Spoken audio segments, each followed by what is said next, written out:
আসসালামু আলাইকুম, স্বাগত জানাই। আমি মোয়াজ্জেম উদ্দিন সেন্টু। আমার এই ভিডিওতে মাজা ভাঙ্গা জাতি আর ডানা ভাঙ্গা শিক্ষানীতি। আশা করি সবাই ভালো আছেন। সবার আগে বলে নেই, মাজা ভাঙ্গা জাতি কারো মনে করার কোনো কারণ নাই যে আমাদের যে বর্তমান প্রধানমন্ত্রী আছেন তারেক রহমান সাহেব, ওনারও বলতে গেলে কার্যত মাজা ভেঙেই দিয়েছিল ওই সেই ইতিহাসের একটা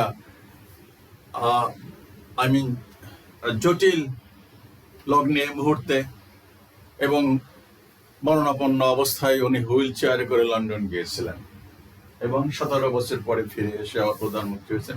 আমি স্বাগত জানাই। আমি বলছি কালকে যে শফিক রহমান আর তারেক রহমান আমার কেউ ভাই বেরাদার না, কেউ আত্মীয় না, কেউ আমার দুশ্মনও না। এরা এদেশেরই সন্তান। আমি চাই যে এরা সুষ্ঠুভাবে এই দেশটাকে চালাক, একটা ভালো পর্যায়ে নিয়ে যায়। মাজা ভাঙার চাইতে আরো করুণ করুণ ঘটনা এর আগে সেই 71-এর পরে এই ভূমিতেই, এই পূর্ণ ভূমিতেই বহু ঘটনা ঘটেছে, যেটা 1% কাম্য ছিল না। আরেকটা কথা আমি বলি, আমার মতন অ্যাজ অফ নাও আমি যে বয়সে পৌঁছাইছি, আমি বলছি এই বয়সের বুইড়া হ্যাগার্ড গুলোকে, আমি নিজেও তো একটা বুইড়া হ্যাগার্ড, আমি আদৌ সম্মান দেখাতে পারি না, আর এদের প্রতি আমার কোনো আস্থা বা বিশ্বাসও নাই। এরাই হলো এই দেশটার এই অধঃপতনের জন্য একমাত্র দায়ী। এই নতুন প্রজন্ম আসছে, আর তো এখন তো দুইটাই দল, বিএনপি জামাত। এই শফিক রহমান সাহেব, আমি তো বলছি যে ওনার ধারে কাছে কেউ আছে কিনা আমি জানি না। আর আমি কোনো রাজনৈতিক দল করি না, অতীতেও করি নাই। আমার গায়ে কোনো রাজনৈতিক গন্ধ নাই, আর আমি চাই না যে আমার মৃত্যুর আগ পর্যন্ত কোনো রাজনৈতিক গন্ধ আমার গাও দিয়ে আসুক। কিন্তু এই দেশটার জন্য আমি তো বলছি, এই যে নতুন প্রজন্ম, আমার যে স্বপ্ন আশা আমার দু চোখে যা ছিল, আমি সেগুলো আজও অনুভব করি, সেগুলো আজও দেখতে পাই, সেগুলো আজও ফিল করি। এবং এই দেশের যারা টিনেজার আছে বা 25-30 বছর বয়স, তাদের যে স্বপ্ন আশা, সেগুলো আমি আমার রক্তের কণায় কণায়, পশমের রুমের নলকূপের ইয়েতে আমি ফিল করি। কিন্তু প্রতি মুহূর্তে আসলে হতাশাগ্রস্ত হই, প্রতি মুহূর্তে হোঁচট খাই, প্রতি মুহূর্তে মানে একটা কি বলবো আর কি, জাস্ট দুঃস্বপ্ন দেখি যে আসলে কোথায় নিয়ে যাচ্ছে এই রাষ্ট্রটাকে। আমি শিওর তারেক রহমানের সেই দূরদৃষ্টি আছে কিনা, আই হ্যাভ ডাউট যে আসলে কোথায় যাচ্ছে, কারণ সে তো 17 বছর এই দেশে ছিল না। আর তার যার পিছনের ইতিহাস, সেগুলো আমি নির্মোহ দৃষ্টিতে আমি বলছি, আমার কোনো স্বার্থ নাই। আমি তারেক রহমানকে চাই যে এখানে সুষ্ঠুভাবে 5 বছর রাষ্ট্রটা চালাক। এই রাষ্ট্রের তো মাজা ভাঙ্গা, আমি তো বলছি, এটা নাম দিছি এই ভিডিও মাজা ভাঙ্গা রাষ্ট্র। এই রাষ্ট্রের তো কোনো স্বাধীনতা, সার্বভৌমত্ব, কোনো নিজস্ব সত্তা আছে কিনা তো আই হ্যাভ ডাউট। সবসময় তো বলি একটা জেনেটিক ডিজঅর্ডার আছে, সেটা কি, সেটা জিজ্ঞেস করলে বলবো। যাই হোক, সো মাজা ভাঙ্গা জাতি, এতে কোনো সন্দেহ নাই। আর এখন একটা বিষয় নিয়ে কথা হচ্ছে, সেটা হলো এই যে শিক্ষানীতি। নতুন মন্ত্রী আসছে, কয়দিন আগে মুরগি বানাইছে ছেলে মেয়েদেরকে, শিক্ষার্থীদেরকে। এখন আবার একটা নতুন শিক্ষানীতি ঘোষণা করতে যাচ্ছে। সেই বিষয়ে কিছু ভিডিও দেখেন কি বলছে আমাদের সাদিক কায়েম, তারপরে আমি আবার কথা বলবো। 4 মিনিট শুধু ভূমিকাই দিলাম। এইগুলো ভিডিওটা একটু দেখেন 1-2 মিনিটে, তারপরে আবার কথা বলবো। একটি মেধাভিত্তিক সমাজ বিনির্মাণ করার জন্য এই বিপ্লবের অন্যতম আকাঙ্ক্ষা ছিল চাকরির ক্ষেত্রে কোনো ধরনের কোটা থাকবে না। চাকরির ক্ষেত্রে কমিটির মাধ্যমে, বাণিজ্যের মাধ্যমে কোনো চাকরি হবে না। চাকরি ক্ষেত্রে মামা, খালু, চাচাদের পরিচয় দিয়ে স্বজন প্রীতির মাধ্যমে কোনো ধরনের নিয়োগ হবে না। কিন্তু আজকে খুবই দুর্ভাগ্যের বিষয়, আজকে জুলাই বিপ্লবের 2 বছর পরে নির্বাচিত সরকার আসার পর আমরা আশা করেছিলাম বিপ্লবের সে আকাঙ্ক্ষাকে তারা ধারণ করবে, কিন্তু আজকে আমরা হতাশ হয়েছি। আজকে নির্বাচিত হওয়ার 6 মাস পরে আমরা দেখতে পাচ্ছি পুরো ছাত্র সমাজের পেটে লাথি দেওয়ার জন্য বর্তমান সরকার বন্দোবস্ত করেছে। আমরা দেখতে পেয়েছি গত 3 আগস্ট শিক্ষামন্ত্রীর নেতৃত্বে একটি প্রজ্ঞাপন হয়েছে। সেই প্রজ্ঞাপন আমরা দেখতে পেয়েছি এখন থেকে সকল বেসরকারি স্কুল কলেজের যে নিয়োগের সুপারিশ করবে স্কুল কলেজের ম্যানেজিং কমিটি। এনটিআরসি আর কোন ধরনের সুপারিশ করবে না। এনটিআরসি শুধু আপনাকে একটা সার্টিফিকেট দিবে। এর মাধ্যম হলো প্রত্যেকটা স্কুল কলেজের ম্যানেজিং কমিটি যারা দায়িত্বে আছে, কারা দায়িত্বে আছে? যারা ইতিপূর্বে টেম্পো স্ট্যান্ডে চাঁদাবাজি করেছে, দখলবাজি করেছে, সেই ছাত্র দল, যুব দল, বিএনপির বিভিন্ন পর্যায়ের নেতৃবৃন্দরা তারা আপনার থেকে টাকা নিবে, লক্ষ লক্ষ টাকা নিয়ে মামা, চাচা, খালো বিভিন্ন পরিচয়ে ওই স্কুল কলেজগুলোতে নিয়োগ দিবে। এনটিআরসি আর কোনো ধরনের সুপারিশ করতে পারবে না। একটা জাতির জন্য লজ্জা, পুরো জাতিকে, শিক্ষা ব্যবস্থাকে, মেধাকে এই বিএনপি সরকার, তারেক জিয়া সরকার তারা ধ্বংস করে দিতে চায়। সুতরাং আমাদেরকে আবার জাগ্রত হতে হবে এই অন্যায়ের বিরুদ্ধে, এই অন্যায্য দাবির বিরুদ্ধে, শিক্ষা ব্যবস্থাকে ধ্বংসের বিরুদ্ধে পুরো ছাত্র সমাজকে আবার ঐক্যবদ্ধ হতে হবে। আমরা কি পারবো ইনশাআল্লাহ? শুনলেন সাদেক কায়েমের কথা। ও বিষয়ে আমি আর কতটা জেনেছি অন্য সোর্স থেকে সেটাও বলতেছি আপনাদেরকে। তার আগে আমি বলতেছি যে আমাদের সময় সেই 69-এ যখন মেট্রিক পরীক্ষা দিই, তার আগে শিক্ষা, education is the backbone of a nation, ইংলিশে এই রচনা পড়তে পড়তে পড়তে পড়তে মাথা টাথা গরম হয়ে যেত। এটা বলা হয় এডুকেশনকে একটা জাতির মেরুদণ্ড বলা হয়। তো আমি এখানে বলছি ডানা ভাঙ্গা শিক্ষানীতি আর মাজা ভাঙ্গা জাতি। মাজা ভাঙ্গা জাতি এটা তো বলতেই আছে। কেউ যদি বলতে পারেন যে না মাজা ভাঙ্গা জাতি কোথায়, তাহলে এই যে দিল্লি না লন্ডন না নিউ ইয়র্ক, এই সমস্ত স্লোগান কিভাবে আসে? এনিওয়ে, ও বিষয়ে কথা বললে এই এই কয় বছর হয়েছে স্বাধীনতা? 54 বছর। 54 বছর না, তার 100 বছর কথা বলা যাবে। এই ডিবেটের কোনো শেষ নাই, কোনোদিনও শেষ হবে না। কে স্বাধীনতা ঘোষণা করছে, কে স্বাধীন করছে, কে কোথায় ছিল, কে কি বলছে, কে কি খাইছে, কোথায় ছিল জেনারেল ওসমানী, কারা ওই বুদ্ধিজীবীদের হত্যা করছে, কারা কত মুক্তিযোদ্ধা ছিল, কত ধর্ষিত ছিল, কত শহীদ হয়েছে। বললাম তো, এই জাতির ইতিহাস থেকে কিয়ামতের আগ পর্যন্ত এই বিতর্কে শেষ করবে না এই জাতির এই রাজনীতি। কারণ এখান থেকে তারা ফায়দা লুটবে। ঠিক আছে? এটা একটা অসভ্য নোংরা রাজনীতির কিচ্ছু নাই তাদের রাজনীতি করার মতো, এটাই হাতিয়ার। এনিওয়ে, ওই বিষয়ে কথা বললাম, যেটা আসল কথা বলতে আনছি সেটা। সাদেক কায়েমের কথা শুনলেন। আসলেই শিক্ষা একটা জাতির ব্যাকবোন, মেরুদণ্ড, কোনো সন্দেহ নাই। একটা প্রাইমারি থেকে যদি একটা বাচ্চা সৎ শিক্ষা, ভালো শিক্ষা না পেয়ে ইউনিভার্সিটিতে যায়, সে যদি ওইখানে চুরি, দাড়ি, 2 নম্বরই মিথ্যা কথা শেখে বা অসামাজিক কার্যকলাপ সম্পর্কে শেখে, সে কি করবে? ইউনিভার্সিটিতে গিয়া বা পিএইচডি করে বা কি করবে? সে তো আগেই নষ্ট। সো শিক্ষা একটা জাতির মেরুদণ্ড, and that is very true. এই দেশ থেকে ওই অক্সফোর্ডে অমুক জায়গায় তমুক জায়গায় অস্ট্রেলিয়াতে পিএইচডি করতে যায় কেন? এই দেশের শিক্ষার মান কোন পর্যায়ে আছে? ও বিষয়ে না যাই, আমাদের বাড়িতে 3টা স্কুল, একটা হাই স্কুল আর 2টা প্রাইমারি স্কুল।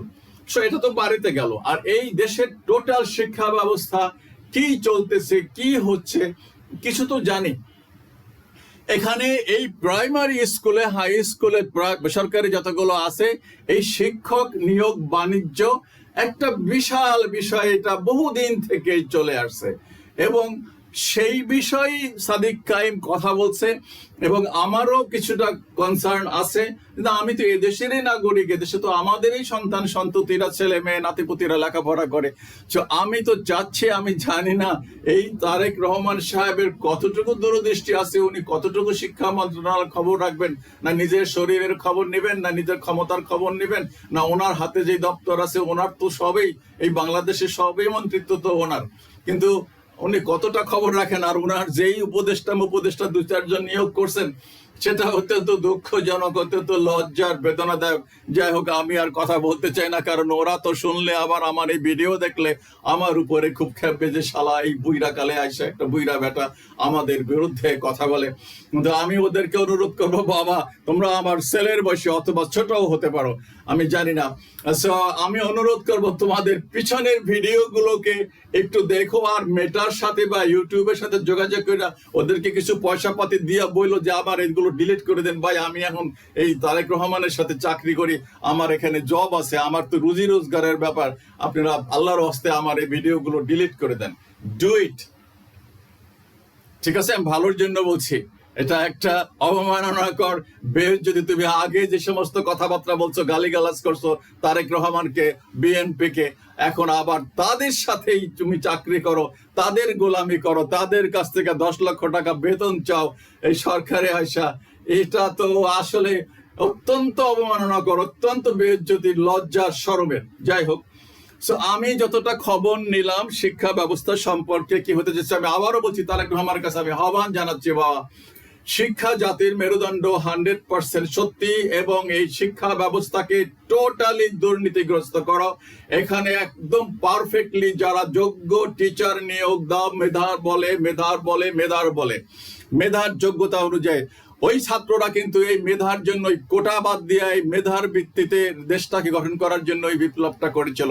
সেই বিপ্লবের ফসল আজকে তারেক রহমান, এই দেশের প্রধানমন্ত্রী। আমি ডক্টর শফিক সমস্ত রাজনীতিবিদদেরকে অনুরোধ করব, আল্লাহর হস্তে আপনাদের এই সংকীর্ণ দৃষ্টিভঙ্গি, সংকীর্ণ মনোভাব, দলীয় মনোভাবের ঊর্ধ্বে উঠে এই দেশটার জন্য কিছু করেন।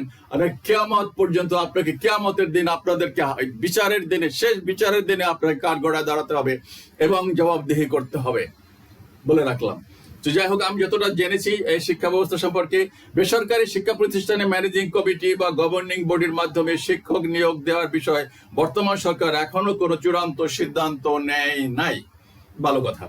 শিক্ষা এবং প্রাথমিক ও গণশিক্ষা মন্ত্রী ডক্টর আ.ন.ম এহসান, ডক্টর সাহেব কিন্তু উনি ডক্টরেট, সবাই ডক্টরেট, এখন কারো কোনো লোককে দেখবেন না ডক্টরেট নেই। তারেক রহমান কারো একটা ডক্টরেট নেয় নাই আমি ঠিক জানি না, ওনার দলীয় লোকদের যে বলা উচিত, এই যে ডক্টর আনম, ওনার প্রধানমন্ত্রীকে বলা স্যার একটা ডক্টরেট নেন, ব্যবস্থা করে দেওয়া উচিত, আমি অনুরোধ করতেছি।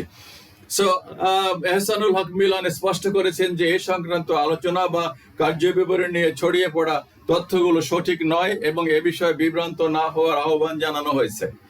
বর্তমান পরিস্থিতি পটভূমি আলোচনা। এনটিআরসিএ মানে প্রাইমারি শিক্ষক টিক্ষক যাদেরকে নিয়োগ দেয়, সেই রকম একটা অথরিটি আছে, সরকারি অথরিটি, এর ভূমিকা 2005 সালের আইনে গঠিত। এই দেশে যে আইন গঠিত হয় সংসদে, সেখানেও যারা সাংসদ তারাও তো মাশাআল্লাহ সব পিএইচডি। দুঃখের বিষয় আর কি, কার কাছে যাবো, কার কাছে অভিযোগ জানাবো। আইনে গঠিত বেসরকারি শিক্ষক নিবন্ধন ও প্রত্যয়ন কর্তৃপক্ষ এনটিআরসিএ 2015 সাল থেকে কেন্দ্রীয়ভাবে পরীক্ষা নিয়ে শিক্ষক নিয়োগের সুপারিশ করে আসছেন। That's good. আমি অভিবাদন জানাই, আমি তাদেরকে সালাম জানাই। যদি এটা পরীক্ষা মেধার ভিত্তিতে পরীক্ষা নিয়ে সত্যিকার পরীক্ষা, আবার যদি কোশ্চেন ড্রাইভারের মাধ্যমে সবাইকে, দলীয় লোকদেরকে আগে আগে দিয়ে দেয়, আমি বলছি না ওই যে কিয়ামতের দিন জবাবদিহি করতে হবে তারেক রহমানকে। আচ্ছা, করে আসছে মন্ত্রণালয়ের পর্যালোচনা। সম্প্রতি শিক্ষা মন্ত্রণালয়, মুশকিলটা হলো একজন মন্ত্রী হয় মেট্রিক পাস, আর সচিবরা তো বিসিএস করে আসে, আর এই দেশের তো আমলারাই সব চালায়। এই যে এখন রাষ্ট্র চলতেছে, যে আমলাদের দ্বারা আগেও তো চলছে, এই 54 বছর থেকেই তো চলতেছে এই আমলাদের দ্বারাই। কি বলবো, আর তো কিছু আর কিছু বলা লাগে না। মন্ত্রণালয় পর্যালোচনা। মন্ত্রণালয়ের একটি সভায় নিজের বুদ্ধিতে যদি না চলতে পারে, তাহলে ধার করা বুদ্ধি দিয়ে চলা যায় না। It is better to be self-guided rather than to be misguided. ঠিক আছে। মন্ত্রণালয়ের পর্যালোচনা। সম্প্রতি শিক্ষা মন্ত্রণালয়ের একটি সভায় এনটিআরসিএ এর বর্তমান জট ও অচল অবস্থা নিরসনে সংস্থাটিকে শুধু নিবন্ধন ও সনদ দেওয়ার আদি দায়িত্বে ফিরিয়ে দেওয়ার একটি প্রস্তাব নিয়ে আলোচনা হয়। গুজব ও বিভ্রান্তি। সভায়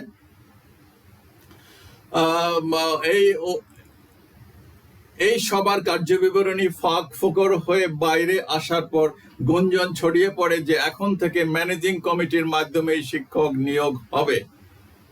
গুঞ্জন ছড়িয়ে পড়েছে। সরকারের অবস্থান। শিক্ষামন্ত্রী জানিয়েছেন যে নিয়োগ আসলে এই দেশে যা কিছু রটে তা কিছু না কিছু বটে, এবং আমি চোখ বন্ধ করে বলতে পারি এই সরকার এখনো তার দলীয় স্বার্থের ঊর্ধ্বে উঠতে পারে নাই, এবং পারবে কিনা আমার শতভাগ সন্দেহ আছে। যদি পারে আমি সাধুবাদ জানাবো, আমি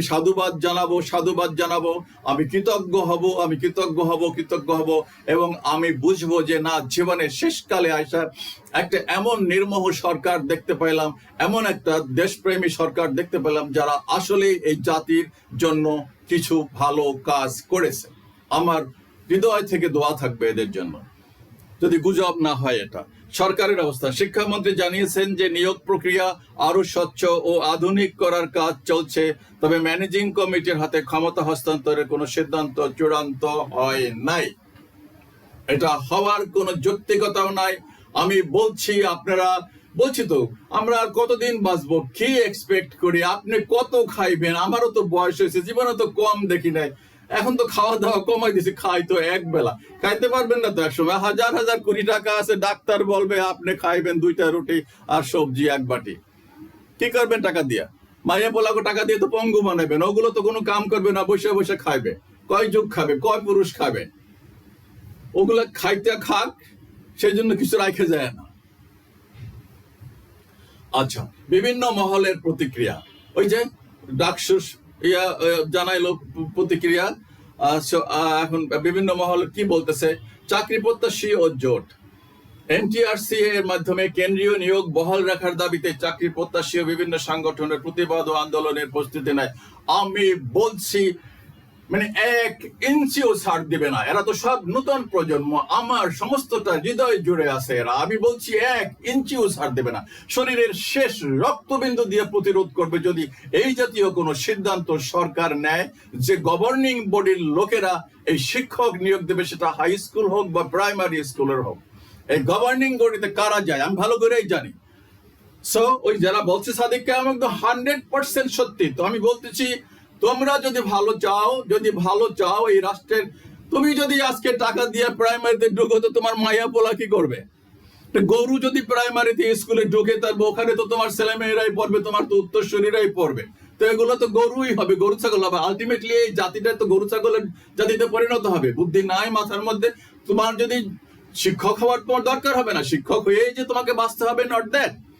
ইউ ডু সামথিং এলস। মাছের চাষ করো, খাবার করো। আমার এখানে 400টা গাছ, পেয়ারা গাছ। আমি যদি পারতাম, আমার জায়গা থাকলে তো আমি একটা পৃথিবীতে সবচেয়ে ধনী মানুষ আমেরিকাতে, কানাডাতে, অস্ট্রেলিয়াতে হলো কৃষকরা।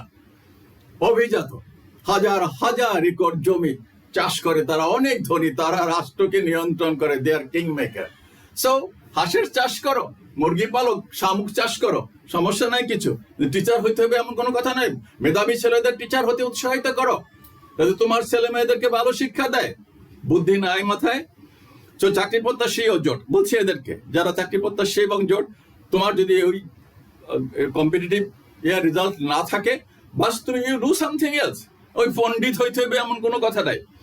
রাজনৈতিক ও সামাজিক দৃষ্টিভঙ্গি, ম্যানেজিং কমিটির হাতে ক্ষমতা দিলে অতীতের মতো রাজনীতি 100%, এবং হয়তোবা সরকার, হয়তোবা আমি বলতেছি 50-50 পসিবিলিটি, তারেক জিয়া যদি ওইটাই করে, তাহলে আমি বলবো তারেক জিয়ার পতন ত্বরান্বিত হবে।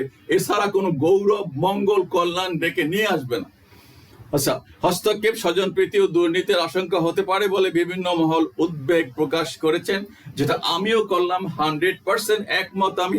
এবং আমি বলছি, এই নতুন প্রজন্মকে তোমাদের শরীরের শেষ রক্তবিন্দু দিয়া এই দুর্নীতি, অরাজকতা, পক্ষপাতিত্ব, এই সমস্ত কিছুকে রুখে দাঁড়াবে। আল্লাহ হাফিজ।